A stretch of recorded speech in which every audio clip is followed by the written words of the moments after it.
Extra Minutes. You've always been in this business, haven't you?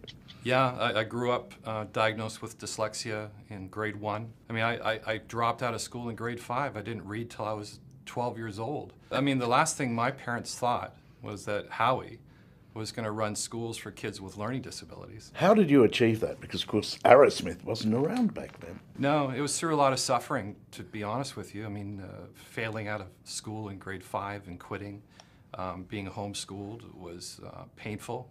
I was seeing a psychiatrist because of suicidal thoughts. And so I continued to suffer in school, even though I had some of the best tutoring to learn to read and write for my dyslexia.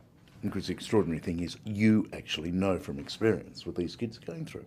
Yeah, it's very, at an emotional level. It's when I meet with families and their children and they tell me their stories and the memories they have about experiences with peers and teachers, it hits me very deep. I often start crying before the family's crying in front of me, just because I relive those experiences of being bullied and So teased. like some of your star pupils, you're a kid who was bright, high IQ, but a brain that didn't work properly. Yeah, I mean, the child psychiatrist that tested me did IQ testing and looked at achievement testing and said to my mom and dad, Howie's a bright guy, very smart boy, but he just has these neurological weaknesses that make reading and spelling very difficult to access. And this will be a lifelong problem for him. Lifelong. Yes. So it's kind of a sentence that's been handed down.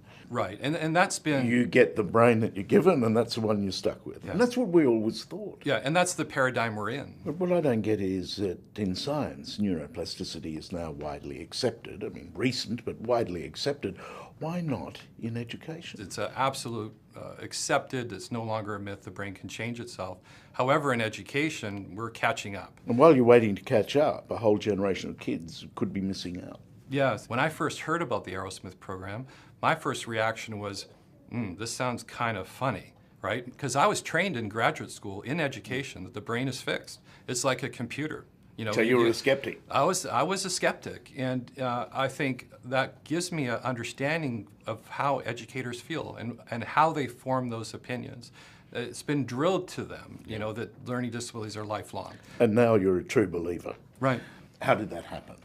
Well, what happened was I was doing testing on kids with learning disabilities, and parents came up to me in my clinic and said, have you heard of the Aerosmith program? This was roughly 14 years ago. They said, well, this woman in Toronto says that her program can improve cognitive functioning. And right away, I went into skeptic mode. They said, well, Howard, we like you a lot, but we're not going to go with your recommendation. We're actually going to fly to Toronto from Vancouver and attend her school and see what happens. And 3 years later, I hadn't heard anything from these families. They came back and said, can you do an updated assessment of their IQ, cognitive functioning, and achievement abilities? And I wasn't thinking change in terms of cognitive functioning. I've seen achievement change, like reading scores improve and spelling, but I've never seen cognitive functioning improve. Things like memory, things like ability to perceive social interactions, processing speed. I've never seen cognitive functioning changes. The first data set I looked at, the first child I looked at it and said, oh, we must have made a mistake the first time we tested the child. No one makes these kind of cognitive improvements. Well, the second child, same changes. Third child, same changes. It was at that moment that I said, wow, is it possible to change cognitive functioning? Which means, is it possible that learning disabilities do not always have to be lifelong?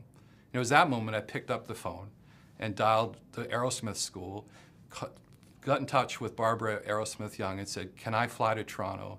I have to see what you're doing. And the rest is history. Yeah, this isn't a quick fix. This isn't where you come in and do a 3-week software program and you're improved. Students have to spend 3 to 4 years doing the cognitive intervention to get the change necessary. It's not magic. It's not amazing. It's actually hard work. It takes time.